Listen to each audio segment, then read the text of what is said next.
అవసరం లేదు. ఇటువంటి వాళ్ళందరూ ఈ సినిమాలో ఉండి ఇంతమందిని పెట్టాడన్న సంగతి కూడా నాకు తెలియదు. తీరా ఇక్కడికి వచ్చిన తర్వాత తెలిసింది. ఒక్కొక్కళ్ళు ఇలా కనిపిస్తున్నారు. ఆడ పేరేంటి, ఎప్పుడు ఒకేలా ఉంటాడు,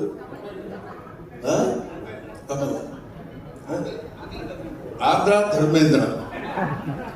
ఎవరన్నా అన్నారో పోయినా మనమే నేర్చుకోవడం బెటర్. అలాగా ఇటువంటి ఇంత అందమైనటువంటి పండగ వాతావరణంలో ఈ సినిమా ప్రీ రిలీజ్ ఫంక్షన్ జరగడం నాకు చాలా సంతోషంగా ఉంది.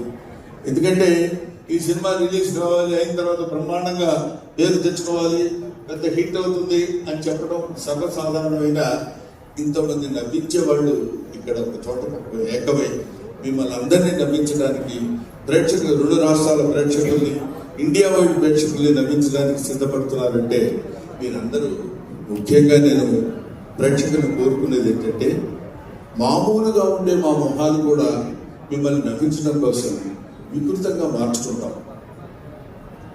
ఏదైనా చెప్పాలనుకోండి, ఎప్పుడైతే అంటారు. అలా అనక్కర్లా, మామూలుగా ఉండొచ్చు. అలా అంటే నవ్వుతారేమో అన్న భ్రమ.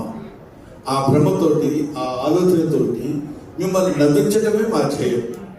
కమెడియన్స్, అటువంటి కమెడియన్స్ అందరూ కలిసి ఇందులో నటిస్తూ కామెడీని పండించి మిమ్మల్ని నవ్వించడానికి వచ్చే సదుద్దేశంతో తీసిన సినిమా కాబట్టి సాంప్రదాయాన్ని శుద్ధ పోసాడు. కాబట్టి ఈ సినిమా డెఫినెట్ గా సక్సెస్ అవ్వాలని ఇందాక మిత్రుడు చెప్పాడు, చాలా అద్భుతంగా చెప్పాడు.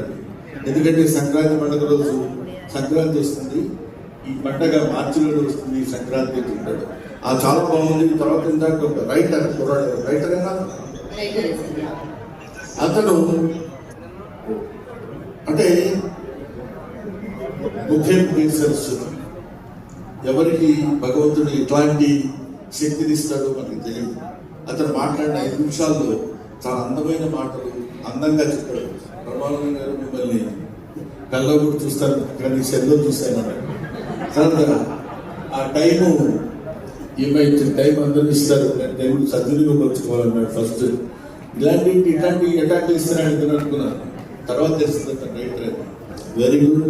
అటువంటి రైటర్, ఇటువంటి డైరెక్టర్, ఇటువంటి ప్రొడ్యూసర్, ఇలాంటి ఆర్టిస్టులు అందరితో కలిసి ఈ సినిమా ప్రొడ్యూస్ చేసినటువంటి నా తమ్ముడు శివాజీ ఈ సినిమా ఒక అద్భుతమైనటువంటి రీతిలో సక్సెస్ని కొట్టాలని, నిజంగా ఇందాక వాడు కమల్ చెప్పినట్టు వీడు సినిమా మొదలుపెట్టి